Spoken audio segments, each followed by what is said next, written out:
ನಮಸ್ಕಾರ ಎಲ್ರಿಗೂ ಕನ್ನಡ ಸ್ಪೋರ್ಟ್ಸ್ ಅಡ್ಡ ಯೂಟ್ಯೂಬ್ ಚಾನಲ್ಗೆ ಸ್ವಾಗತ. ನಿನ್ನೆ RCB ಅಭಿಮಾನಿಗಳಿಗೆ ಒಂದು ಒಳ್ಳೆ ವೀಕೆಂಡ್ ಆಗಿತ್ತು ಅಂತ ಹೇಳ್ಬೋದು. ಒಂದು ರಸದೌತಣವಾದ ಮ್ಯಾಚ್ ಇತ್ತು. ಇದರಲ್ಲಿ RCB ಅವರು ತುಂಬ ಸುಲಭವಾಗಿ ಗೆದ್ದರು ಈ ಮ್ಯಾಚ್ನ ಅಂತ ಹೇಳ್ಬೋದು. ಇನ್ನು ಮುಂಬೈ ಇಂಡಿಯನ್ಸ್ ವರ್ಸಸ್ RCB 20ನೇ ಮ್ಯಾಚ್ IPL ನಿನ್ನೆ ಕಂಪ್ಲೀಟ್ ಆಯಿತು. ಇದು ವಾಂಕಡೆ ಸ್ಟೇಡಿಯಂ ಮುಂಬೈಲಿ ನಡೀತು. ಹಾಗೆ ಆ್ಯಸ್ ಯೂಶ್ವಲ್ RCB ಅವರು ಟಾಸ್ ಸೋತರು. ಮುಂಬೈ ಅವರು ಆ್ಯಸ್ ಯೂಶ್ವಲ್ ಟಾಸ್ ವಿನ್ ಆಗಬೇಕು, ಚೇಸಿಂಗ್ಗೆ ತೊಗೊಂಡ್ರು. ವಾಂಕಡೆಯಲ್ಲಿ ಯಾರೇ ವಿನ್ ಆದರೂ ಚೇಸಿಂಗ್ಗೆ ತೊಗೊಳೋದು. ಪ್ಲಸ್ ಈ ಸೀಸನಲ್ಲಿ ಎಲ್ಲರೂ ಆಲ್ಮೋಸ್ಟ್ ಚೇಸಿಂಗ್ಗೆ ತೊಗೊಳ್ತಾ ಇದ್ದಾರೆ ಅಂತ ಹೇಳ್ಬೋದು. ಮೋಸ್ಟ್ ಆಫ್ ದ ಮ್ಯಾಚಸ್ಸು ಚೇಸಿಂಗ್ಗೆ ವಿನ್ ಆಗಿದೆ ಅಂತ ಹೇಳ್ಬೋದು. ಇನ್ನು ಟೀಮ್ಸಲ್ಲಿ ನೋಡಿದ್ರೆ ಒಂದು ಚೇಂಜ್ ಅಷ್ಟೇ ಇತ್ತು. ಮುಂಬೈ ಕಡೆ 2 ಚೇಂಜಸ್ ಇತ್ತು ಅಂತ ಮಾಡ್ತೀನಿ. ದೀಪಕ್ ಚಹರ್ ಮತ್ತು ಗಜ್ನಿಫರ್ ಔಟ್ ಆಗಿದ್ದರು. ಅವ್ರ ಬದಲು ಮಯಾಂಕ್ ಮಾರ್ಕಂಡೆ ಮತ್ತು ಮಿಚೆಲ್ ಸ್ಯಾಂತರ್ ಒಳಗೆ ಬಂದಿದ್ದರು. ಇನ್ನು ಮಯಾಂಕ್ ಮಾರ್ಕಂಡೆ ಬದಲು ರೆದರ್ಫೋರ್ಡ್ ಅವರು ಇಂಪ್ಯಾಕ್ಟ್ ಪ್ಲೇಯರ್ ಆಗಿ ಒಳಗಡೆ ಬಂದಿದ್ದರು. ಇನ್ನು RCB 2 ಚೇಂಜಸ್ ಇತ್ತು ಅಂತ ಹೇಳ್ಬೋದು. ಎಕ್ಸ್ಪೆನ್ಸಿವ್ ಬಾಲರ್ ಅಭಿನವ್ ಸಿಂಗ್ ಅವರು ಹೊರಗಡೆ ಹೋಗಿದ್ದರು. ಜೇಶ್ ಹೇಜಲ್ವುಡ್ ಅವರು ಹೊರಗಡೆ ಹೋಗಿದ್ದರು. ಅವ್ರ ಬದಲು ಸೋಯನ್ ಶರ್ಮಾ ಮತ್ತು ಜಾಕಫ್ ಡಫಿ ಅವರು ಪ್ಲೇಯಿಂಗ್ 11 ಅವ್ರು ಬಂದಿದ್ದರು. ಇನ್ನು ಟಿಮ್ ಡೇವಿಡ್ ಅವರು ಒಂದು ಇಂಪ್ಯಾಕ್ಟ್ ಪ್ಲೇಯರ್ ಆಗಿ ಬಂದರು. ಟಿಮ್ ಡೇವಿಡ್ ಬದಲು ರಾಸಿಕ್ ಸಲಾಮ್ದಾರ್ ಅವರು ಇಂಪ್ಯಾಕ್ಟ್ ಪ್ಲೇಯರ್ ಆಗಿ ಬಂದರು ಅಂತ ಹೇಳ್ಬೋದು. ಸೊ ಇದಿಷ್ಟು ಟೀಮ್ನ ಒಂದು ಬ್ಯಾಲೆನ್ಸ್ ಆಗಿತ್ತು ಅಂತ ಹೇಳ್ಬೋದು. ಇನ್ನು ಸ್ಕೋರ್ ನೋಡೋದಾದರೆ RCB ಅವರು ಫಸ್ಟ್ 20 ಓವರ್ಗಳಲ್ಲಿ 240 ರನ್ ಹೊಡೆದು 4 ವಿಕೆಟ್ಗೆ. ಇನ್ನೂ ಸ್ವಲ್ಪ ಜಾಸ್ತಿ ರನ್ ಹೊಡಿಬೋದಿತ್ತು ಅಂತ ಹೇಳ್ಬೋದಿತ್ತು ಓಪನಿಂಗ್ ನೋಡಿದ್ರೆ. ಆದರೆ ಇದೊಂದು ಒಳ್ಳೆ ಸ್ಕೋರ್ ಆಗಿತ್ತು ಅಂತ ಹೇಳ್ಬೋದು. ಫಿಲ್ ಸಾಫ್ಟ್ ಅವರು ICC ಆ್ಯಂಡ್ ವರ್ಲ್ಡ್ ಕಪ್ಪಲ್ಲಿ ಅಷ್ಟೊಂದು ಫಾರ್ಮಲ್ಲಿ ಇಲ್ಲ. IPL ಫಸ್ಟ್ ಒಂದು 3 ಮ್ಯಾಚಲ್ಲಿ ಅಷ್ಟೊಂದು ಚೆನ್ನಾಗಿ ಆಡಿಲ್ಲ. ಆದರೆ ಈ ಮ್ಯಾಚಲ್ಲಿ ಸಖತ್ತಾಗಿ ಆಡೋದು ಅಂತ ಹೇಳ್ಬೋದು. ಕೇವಲ 36 ಬಾಳಿಗೆ 78 ರನ್ ಹೊಡೆದ್ರು. 216 ಸ್ಟ್ರೈಕರಲ್ಲಿ 6-4 6-6 ಇತ್ತು. ಒಳ್ಳೆ ಒಂದು ಬ್ಯಾಟಿಂಗ್ ಪ್ರದರ್ಶನ ಕೊಟ್ಟರು. ಕೊಹ್ಲಿ ಜೊತೆಗೆ ಒಂದು ಒಳ್ಳೆ ಓಪನಿಂಗ್ ಕೂಡ ಕೊಟ್ಟರು. 10.5 ಓವರ್ಗಳಲ್ಲಿ 120 ರನ್ ಪಾರ್ಟ್ನರ್ಶಿಪ್ ಬೇರೆ ಬಂತು. ನೆಕ್ಸ್ಟು ವಿರಾಟ್ ಕೊಹ್ಲಿ ಅವರು 38 ಬಾಲಿಗೆ 50 ರನ್ ಹೊಡೆದ್ರು. 5-4 1-6 ಇತ್ತು. ಸ್ವಲ್ಪ ಸ್ಲೋ ಆಗಿ ಆಡಿದ್ರು, ಯಾಕಂದರೆ ಅಲ್ಲಿ ಫಸ್ಟ್ ಫಿಲ್ ಸಾಲ್ಟ್ ಅವರು ತುಂಬ ಸ್ಪೀಡಾಗಿ ಆಡ್ತಿದ್ರು. ಹಾಗಾಗಿ ಇವರು ಜಸ್ಟ್ ಆ್ಯಂಕರ್ ರೋಲ್ ಪ್ಲೇ ಮಾಡಿದ್ರು. ನೆಕ್ಸ್ಟ್ ರಜತ್ ಪಟೇದವರು ಫಸ್ಟ್ ಬಾಲಿಂದ ನೋಡಿ ಸ್ಟಾರ್ಟ್ ಮಾಡಿದ್ರು. ಸೊ ಇಲ್ಲೂ ಇವರು ಆ್ಯಂಕರ್ ರೋಲು ಪ್ಲೇ ಮಾಡೋದು ಅಂತ ಹೇಳ್ಬೋದು. ದಟ್ಸ್ ವೈ ಒಂದು ಕೊಹ್ಲಿ ಅವರು ತುಂಬ ಸ್ಲೋ ಆಗಿ ಆಡಿದ್ರು. ಅವ್ರಿಗೆ ಚಾನ್ಸ್ ಸಿಗಲಿಲ್ಲ ಅಂತ ಹೇಳ್ಬೋದು ಸ್ಟ್ರೈಕ್ ಮಾಡೋಕ್ಕೆ ಜಾಸ್ತಿ. ಒಂದು ಒಳ್ಳೆ ಉತ್ತಮ ಇನ್ನಿಂಗ್ಸ್ ಆಗಿತ್ತು ಅಂತ ಹೇಳ್ಬೋದು. ಇನ್ನು ರಜತ್ ಪಟೇದವ್ರ ಕ್ಯಾಪ್ಟನ್ ಒಂದು ಸ್ಫೋಟಕ ಇನ್ನಿಂಗ್ಸ್ ಆಡೋದು ಅಂತ ಹೇಳ್ಬೋದು. 20 ಬಾಲಿಗೆ 53 ರನ್ ಹೊಡೆದ್ರು. 4-4 5-6. ಇನ್ನು ಸ್ಪಿನ್ನರ್ಗಿಂತ ಕೇಳೋದೇ ಬೇಡ, ಸಖತ್ತಾಗಿ ಆಡ್ತಾರೆ. ಒಳ್ಳೆ ಸಿಕ್ಸ್ಗಳೆಲ್ಲ ಹೊಡೆದ್ರು ಮಯಾಂಕ್ ಮಾರ್ಕಂಡೆಗೆ ಅಂತ ಹೇಳ್ಬೋದು. ಇನ್ನು ಸ್ಯಾಂತನವರಿಗೆಲ್ಲ ಒಳ್ಳೆ ಸಖತ್ತಾಗಿ 6 ಹೊಡೆದ್ರು. ಒಳ್ಳೆ ಬ್ಯಾಟಿಂಗ್ ಪ್ರದರ್ಶನ ಮಾಡಿದ್ರು. ಒಳ್ಳೆ ಫಾರ್ಮಲ್ ಕೂಡ ಇದ್ದಾರೆ ಅಂತ ಹೇಳ್ಬೋದು. ಟಿಮ್ ಡೇವಿಡ್ ಅವರು ಆ್ಯಸ್ ಯೂಶುವಲ್ ಒಳ್ಳೆ ಫಿನಿಶಿಂಗ್ ಮಾಡಿದ್ರು. ನಾಟ್ ಔಟ್ ಆಗಿದೆ. 16 ಬಾಲಿಗೆ 34 ರನ್ 3 6 2 4 ಹೊಡೆದ್ರು. ಜಿತೇಶ್ ಶರ್ಮಾ ಅಷ್ಟೊಂದು ಲಯದಲ್ಲಿರೋಂಗೆ ಕಾಣ್ತಿಲ್ಲ ಈ ಸೀಸನ್ನು. ಒಂದು ಅವರಿಗೆ ಸಿಗೋ ಚಾನ್ಸಲ್ಲಿ ಪ್ರೂವ್ ಮಾಡ್ಕೊತಿಲ್ಲ, ಆಗ್ತಿಲ್ಲ. ನಿನ್ನೂ ತುಂಬ ಸ್ಲೋ ಆಡಿದ್ರು. 9 ಬಾಲಿಗೆ 10 ರನ್ ಹೊಡೆದ್ರು. 1 4 ಅಷ್ಟೇ ಇತ್ತು. ಇನ್ನು ಶೆಫರ್ಡ್ ಅವರು ನಾಟ್ ಔಟ್ ಆಗಿದೆ. 2 ಬಾಲಿಗೆ 2 ಹೊಡೆದ್ರು ಅಂತ ಹೇಳ್ಬೋದು. ಓವರಾಲಾಗಿ 13 ರನ್ ಎಕ್ಸ್ಟ್ರಾ ಕೂಡ ಬಂದಿತ್ತು. ಓವರಾಲೇ ಒಂದು ಉತ್ತಮ ಸ್ಕೋರ್ ಆಗಿತ್ತು. ಇನ್ನೊಂದು 10 ರನ್ ಶಾರ್ಟೇಜ್ ಆಯಿತು ಅಂತ ನಾನು ಭಾವಿಸ್ತೀನಿ. ಅವರು ಆಡಿದ ಒಂದು ಇನ್ನಿಂಗ್ಸಿಗೆ, ಒಂದು ಓಪನಿಂಗ್ ಇನ್ನಿಂಗ್ಸಿಗೆ ಇನ್ನೂ ಸ್ವಲ್ಪ ರನ್ ಬರ್ಬೋದಿತ್ತು, ಒಂದು 10 ರನ್ ಜಾಸ್ತಿ ಅಂತ ಮಾಡ್ತೀನಿ.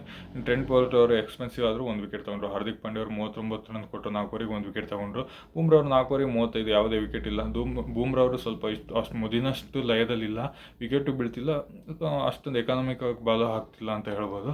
ಸ್ಯಾಂತರ್ ಅವರು 43 ರನ್ನಿಗೆ 1 ವಿಕೆಟ್ ತೊಗೊಂಡ್ರು. ಫಸ್ಟ್ ಓವರ್ ಎಕ್ಸ್ಪೆನ್ಸಿವ್ ಆದರೆ ಲಾಸ್ಟ್ 3 ಓವರ್ ತುಂಬ ಕಂಟ್ರೋಲ್ ಮಾಡೋದು ಅಂತ ಹೇಳ್ಬೋದು. ಮಯಾಂಕ್ ಮಾರ್ಕಂಡೆ ಅವರು 2 ಓವರಿಗೆ 40 ತುಂಬ ಎಕ್ಸ್ಪೆನ್ಸಿವ್ ಆದರು. ಇವ್ರದ್ದೇ ಸ್ವಲ್ಪ ಕಾಸ್ಟ್ಲಿ ಆಯಿತು ಮುಂಬೈಗೆ ಬಾಲಿಂಗ್ ಅಂತ ಹೇಳ್ಬೋದು. ಶಾರ್ದುಲ್ ಠಾಕೂರ್ ಅವರು ಎಕ್ಸ್ಪೆನ್ಸಿವ್ ಆಲ್ವೇಸು, ವಿಕೆಟ್ ತೊಗೊಳ್ತಾರೆ. ಅವರು ಓಪನಿಂಗು ವಿಕೆಟ್ ಬೇಕು ಮಾಡಿದವರು 2 ಓವರಿಗೆ 32 ರನ್ ಕೊಟ್ಟು 1 ವಿಕೆಟ್ ತೊಗೊಂಡ್ರು ಅಂತ ಹೇಳ್ಬೋದು.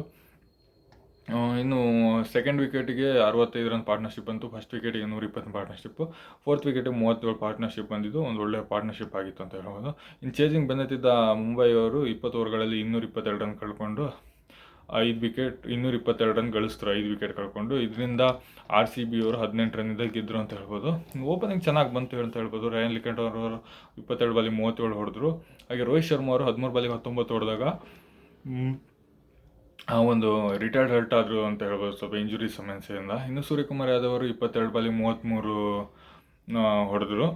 ಆಮೇಲೆ ತಿಲಕ್ ವರ್ಮಾ ಅವರು 3 ಬಾಲಿಗೆ 1 ರನ್ ಹೊಡೆದ್ರು. ಅವ್ರ ಫಾರ್ಮಲ್ಲಿಲ್ಲ, ಕಾಣ್ತಿಲ್ಲ ತಿಲಕ್ ವರ್ಮಾ ಅವರು. ಸ್ವಲ್ಪ ICC ವರ್ಲ್ಡ್ ಕಪ್ಪಲ್ಲಿ ಅಷ್ಟು ಫಾರ್ಮಲ್ಲಿಲ್ಲ, IPL ಕಂಟಿನ್ಯೂ ಆಗ್ತೀನಿ ಅಂತ ಹೇಳ್ಬೋದು. ನೆಕ್ಸ್ಟ್ ಬಂದಂಥ ಪಾಂಡ್ಯ ಅವರು ಸ್ವಲ್ಪ ಒಳ್ಳೆ ಇನ್ನಿಂಗ್ಸ್ ಆಡಿದ್ರು. 22 ಬಾಲಿಗೆ 40 ರನ್ನು. ಆದರೂ ತುಂಬ ಬಾಲ್ ಮತ್ತು ರನ್ಸ್ ರಿಕ್ವೈರ್ಡ್, ತುಂಬ ಅಂತರ ಜಾಸ್ತಿ ಇತ್ತು ಅಂತ ಹೇಳ್ಬೋದು. ನಮಂದೀರ್ ಅವರು ಬೇಗ ಔಟ್ ಆದರು. ಮಿಚೆಲ್ ಸ್ಯಾಂತರ್ ಅವರು 6 ಬಾಲಿಗೆ 8 ನಾಟ್ ಔಟ್ ಆಗಿ ಹೊಡೆದ್ರು ಅಂತ ಹೇಳ್ಬೋದು. ಇಲ್ಲಿ ನೋಡಬೇಕಾಗಿರೋದು ಶಿರೋನ್ ರೆದರ್ಫೋರ್ಡ್ ಅವರು 31 ಬಾಲಿಗೆ 71 ರನ್ ಹೊಡೆದ್ರು. 1 4 9 6 ಇತ್ತು ಅಂತ ಹೇಳ್ಬೋದು. ಕೊನೆಯಲ್ಲಿ 2 ಓವರಲ್ಲಿ ಚಚ್ಚಾಕ್ಬಿಟ್ರು ಅಂತ ಹೇಳ್ಬೋದು.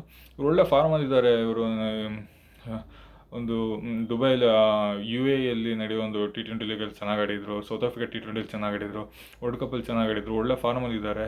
ಇವ್ರು ಸ್ವಲ್ಪ ಬೇಗ ಕಳಿಸಿದ್ರೆ ಇನ್ನು RCB ತಲೆನೋವು ಆಗ್ಬೋದಿತ್ತೇನೋ ಈ ಮ್ಯಾಚ್ ಅಂತ ಹೇಳ್ಬೋದು. ಸ್ವಲ್ಪ ಓವರ್ ರೇಟು ಕಮ್ಮಿ ಇದ್ದಿದ್ದರಿಂದ ತುಂಬ ಲಾಂಗ್ ಡ್ಯೂರೇಷನ್ ಆಗಿದ್ದರಿಂದ ಸ್ವಲ್ಪ RCB ಅವರು ಬೇಗ ಬೇಗ ಮುಗ್ಸೋಕ್ಕೆ ಬೇಗ ಇತ್ತು. ಹೆಂಗಿದ್ರು ಅವ್ರು ಗೆಲ್ಲಲ್ಲ ಅಂತ ಹೋದಾಗ ಸ್ವಲ್ಪ ಬಾಲ್ಗಳು ಈಸಿಯಾಗಿ ಹಾಕಿ ಸಿಕ್ಸ್ಗಳು ಹೋಯಿತು ಅಂತ ಹೇಳ್ಬೋದು. ಇನ್ನು ಎರಡು ಟೀಮ್ಗೂ ಫೈನ್ ಬಿತ್ತು, ಯಾಕಂದರೆ ಸ್ಲೋ ಓವರ್ ರೇಟ್ ಅಂತ ಹೇಳ್ಬೋದು. ಈ ಸತಿ ಎಲ್ಲ ಟೀಮ್ಗಳು ತುಂಬ ಸ್ಲೋ ಆಗಿ ಬಾಲಿಂಗ್ ಮಾಡ್ತಾ ಇದ್ದಾರೆ ಅಂತ ಹೇಳ್ಬೋದು. ನಿಗದಿತ ಟೈಮಲ್ಲಿ ಬಾಲಿಂಗ್ ಮುಗಿಸ್ತಾ ಇಲ್ಲ ಅಂತ ಹೇಳ್ಬೋದು. ಇನ್ನು ಬಾಲಿಂಗ್ನಲ್ಲಿ ಜೇಕಬ್ ಡಫಿ ಅವರು ಎಕ್ಸ್ಪೆನ್ಸಿವ್ ಆಗ್ತಿದ್ದಾರೆ. ಅವ್ರು 1 ವಿಕೆಟ್ ತೊಗೊಂಡ್ರು, 58 ರನ್ ಕೊಟ್ಟರು. Bhuvneshwar Kumar economical as usual 38 ರನ್ನು. ರಾಶಿಕ್ ದಾರ್ ಸಲಮ್ ಅವರು ಒಳ್ಳೆ ಬಾಲಿಂಗ್ ಕೊಟ್ಟರು, 2.5 ಓವರಿಗೆ 23 ರನ್ನಿಗೆ 1 ವಿಕೆಟು. ಇಂಜುರಿ ಆಗಿ ಹೊರಗಡೆ ಹೋದರು. ಅವ್ರ ಬದಲು ಬಂದ ಶೆಫರ್ಡ್ ಅವರು 1.1 ಓವರ್ಗಳಲ್ಲಿ 28 ರನ್ ಕೊಟ್ಟರು, ಎಕ್ಸ್ಪೆನ್ಸಿವ್ ಆದರು. ಕುರ್ನಾಲ್ ಪಾಂಡೆ ಒಳ್ಳೆ ಬಾಲಿಂಗ್ ಮಾಡ್ತಿದ್ದಾರೆ, 4 ಓವರಿಗೆ 26 ರನ್ 1. ಶ್ರೇಯನ್ ಶರ್ಮಾ ಅವರು ಫಸ್ಟ್ ಬ್ರೇಕ್ ಕೊಟ್ಟಿದೆ, ಅವರು 2 ಓವರಲ್ಲಿ ಫಸ್ಟ್ ಓವರಲ್ಲಿ 2 ವಿಕೆಟ್ ತೆಗೆದ್ರು, 4 ಓವರಿಗೆ. ಆದರೆ ಕೊನೆಯಲ್ಲಿ ಎಕ್ಸ್ಪೆನ್ಸ್ ಆದರು, 4 ಓವರಿಗೆ 47 ರನ್ ಕೊಟ್ಟು 2 ವಿಕೆಟ್ ತೊಗೊಂಡ್ರು. ಒಳ್ಳೆ ಬಾಲಿಂಗ್ ಪ್ರದರ್ಶನ ಕೊಡ್ತಿದ್ದಾರೆ ಶ್ರೇಯನ್ ಶರ್ಮಾ ಅಂತ ಹೇಳ್ಬೋದು. ಹೋದ ಮ್ಯಾಚಲ್ಲಿ ಇವ್ರಿಗೆ ಒಳಗಡೆ ಬರೋಕ್ಕಾಗಿಲ್ಲ, ಬಂದಿದ್ರೆ ಸ್ವಲ್ಪ ಮ್ಯಾಚ್ ಚೇಂಜ್ ಆಗ್ಬೋದಿತ್ತೇನೋ ಅಂತ ಹೇಳ್ಬೋದು. ಸೊ ರನ್ ಕಮ್ಮಿ ಇದ್ದಿದ್ದರಿಂದ ವೆಂಕಟೇಶ್ ಅಯ್ಯರ್ನ ತಗೊಳ್ಬೇಕಾಯ್ತು ಅಂತ ಹೇಳ್ಬೋದು. ಇನ್ನು ಫಸ್ಟು ವಿಕೆಟ್ಗೆ 57 ರನ್ ಪಾರ್ಟ್ನರ್ಶಿಪ್ ಬಂತು, ಹಾಗೆ 4th ವಿಕೆಟಿಗೆ 47 ಪಾರ್ಟ್ನರ್ಶಿಪ್ಪು, ಲಾಸ್ಟ್ ವಿಕೆಟಿಗೆ 68 ಪಾರ್ಟ್ನರ್ಶಿಪ್ ಬಂತು. ಆದರೆ ಎಲ್ಲೂ ಒಂದು ಸ್ಟೇಬಲ್ ಪಾರ್ಟ್ನರ್ಶಿಪ್ ಬಂದಿಲ್ಲ, ಅದೇ ಮುಳುವಾಯಿತು ಅಂತ ಹೇಳ್ಬೋದು. ಓವರಾಲಾಗಿ RCB ಅವರು ಒಳ್ಳೆ ಪ್ರದರ್ಶನ ಕೊಟ್ಟರು ಅಂತ ಹೇಳ್ಬೋದು. ಇನ್ನು ಪಾಯಿಂಟ್ಸ್ ಟೇಬಲ್ RCB ಅವರು 3rd ಪೊಸಿಷನ್ಗೆ ಬಂದಿದ್ದಾರೆ, ಅಕ್ರಲ್ಲಿ 3 ಗೆದ್ದು 1 ಸೋತು 6 ಪಾಯಿಂಟ್ಸಲ್ಲಿ 3rd ಪೊಸಿಷನ್ ಇದ್ದಾರೆ. ಮುಂಬೈ ಅವರು ಕೇವಲ 8ನೇ ಪೊಸಿಷನ್ ಇದ್ದಾರೆ, 4 ಓವರಿಗೆ 1 ಗೆದ್ದು 3 ಸೋತು. ಆದರೆ ಮುಂಬೈಗಿದೇನು ಹೊಸ್ತಲ್ಲ, ಅವ್ರು ಲಾಸ್ಟ್ ಇರ್ತಾರೆ ಸ್ಟಾರ್ಟಿಂಗಲ್ಲಿ, ಆದರೆ ಕೊನೆಯಲ್ಲಿ ಎಲ್ಲ ಮ್ಯಾಚ್ ಗೆದ್ದುಬಿಟ್ಟು ಕ್ವಾಲಿಫೈ ತುಂಬ ಸಲ ಟ್ರೋಫಿನ ವಿನ್ ಆಗಿದ್ದಾರೆ ಅಂತ ಹೇಳ್ಬೋದು. ಹಾಗಾಗಿ ಕೇರ್ಫುಲ್ ಆಗಿರಬೇಕು ಮುಂಬೈ ಬಗ್ಗೆ ಅಂತ ಹೇಳ್ಬೋದು. ಒಳ್ಳೆ ಟೀಮ್ ಇದೆ, ಬಟ್ ಯಾಕೆ ಅವರು ಟೀಮಿಗೆ ತಕ್ಕಂತ ಆಡ್ತಾ ಇಲ್ಲ ಅಂತ ಹೇಳ್ಬೋದು. ಇನ್ನು RCB ಅವರು 2 ಕಂಟಿನ್ಯೂಸ್ ಆಗಿ ಮ್ಯಾಚ್ ಗೆದ್ದಿದ್ದಾರೆ ವಾಂಖೆಡೆಯಲ್ಲಿ ಅಂತ ಹೇಳ್ಬೋದು. ಅದರಿಂದ ಮೊದಲು 6 ಮ್ಯಾಚ್ ಕಂಟಿನ್ಯೂ ಆಗಿ ಸೋತಿದ್ರು ಆ ವಾಂಖೆಡೆಯಲ್ಲಿ, ಒಂದು ಕಬಡ್ಡಿನ ಕಡಲೆ ಆಗಿತ್ತು. ಆದರೆ ಈ 2 ಮ್ಯಾಚ್ ಒಳ್ಳೆ ಗೆದ್ದಿದೆ ಅಂತ ಹೇಳ್ಬೋದು. ಇನ್ನು ಶೇರನ್ ರುದರ್ಫೋರ್ಡ್ ಅವರು 71 ಹೊಡೆದಿದ್ದು ಒಂದು ಸೆಕೆಂಡ್ ಹೈಯೆಸ್ಟ್ ಸ್ಕೋರ್ ಮುಂಬೈಗೆ. ಬ್ಯಾಟಿಂಗಲ್ಲಿ 6 ಅದಕ್ಕಿಂತ ಲೋವರಲ್ಲಿ ಬ್ಯಾಟಿಂಗ್ ಮಾಡೋರಿಗೆ. ಮೊದಲು ಹಾರ್ದಿಕ್ ಪಾಂಡ್ಯದಿತ್ತು 91ಕ್ಕೆ 34 KKR ಮೇಲೆ ಈಡನ್ ಗಾರ್ಡ್ಸಲ್ಲಿ 2019ರಲ್ಲಿ. ಹಾಗೆ 9 6 ಹೊಡೆದು ರುದರ್ಫೋರ್ಡು ನಂಬರ್ 6 ಅಥವಾ ಅದರಿಂದ ಕೆಳಗಡೆ ಬ್ಯಾಟಿಂಗ್ ಮಾಡೋರಲ್ಲಿ ಮುಂಬೈಗೆ ಇದು ಹೈಯೆಸ್ಟ್ 6. ಹಾರ್ದಿಕ್ ಪಾಂಡ್ಯ ಅವರು 9 6 ಹೊಡೆದಿದ್ರು KKR ಮೇಲೆ ಸೇಮ್ ಗೇಮಲ್ಲಿ ಅಂತ ಹೇಳ್ಬೋದು. ಹಾಗೆ ಇನ್ನು ಲಾಸ್ಟ್ 8 ಮ್ಯಾಚ್ RCB ವರ್ಸಸ್ ಮುಂಬೈಯಲ್ಲಿ RCB ಅವರೇ ಮೇಲ್ಗೈ ಸಾಧಿಸಿದ್ದಾರೆ ಅಂತ ಹೇಳ್ಬೋದು. 6 ಮ್ಯಾಚ್ ವಿನ್ ಆಗಿದ್ದಾರೆ, ಮುಂಬೈ ಕೇವಲ 2 ಮ್ಯಾಚ್ ವಿನ್ ಆಗಿದ್ದಾರೆ ಅಂತ ಹೇಳ್ಬೋದು. ಸೊ RCB ಒಂದು ಡಾಮಿನೇಟ್ ಮಾಡ್ತಿದೆ ಇತ್ತೀಚಿನ ದಿನಗಳು ಎಲ್ಲ ಟೀಮ್ ಮೇಲೆ ಅಂತ ಹೇಳ್ಬೋದು.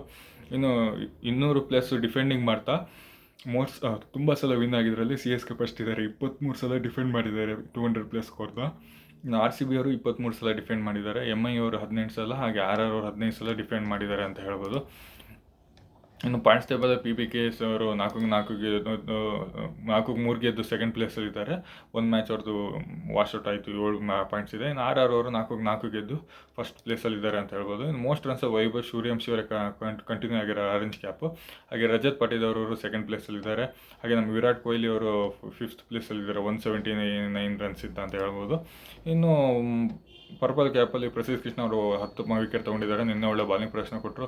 ವಿಭೀಷಣ್ 9 ವಿಕೆಟ್ ತೊಗೊಂಡಿದ್ದಾರೆ ಅಂತ ಹೇಳ್ಬೋದು. ಇನ್ನು RCB ಜೇಕಬ್ ಡಫಿ 6 ವಿಕೆಟ್ ತೊಗೊಂಡು 5th ಪೊಸಿಷನಲ್ಲಿದ್ದಾರೆ ಅಂತ ಹೇಳ್ಬೋದು. ಇದಿಷ್ಟು ಈ ಮ್ಯಾಚ್ನ ಒಂದು ಹೈಲೈಟ್ಸ್ ಆಗಿತ್ತು. ಒಳ್ಳೆ ಆಡ್ತಾ ಇದ್ದಾರೆ RCB ಅವರು, ಈ ಸಲಿಂದ ಗೆಲ್ಲೋ ಚಾನ್ಸಸ್ ಇದೆ. ನೋಡೋಣ ಹೇಗೆ ಹೋಗುತ್ತೆ ಮುಂದಿನ ಮ್ಯಾಚ್ಗಳು ಅಂತ. ನೆಕ್ಸ್ಟ್ ಮ್ಯಾಚ್ ಬೆಂಗಳೂರಲ್ಲೇ ಇರುತ್ತೆ, ನೋಡೋಣ ಹೇಗಿದೆ ಅಂತ. ಧನ್ಯವಾದಗಳು.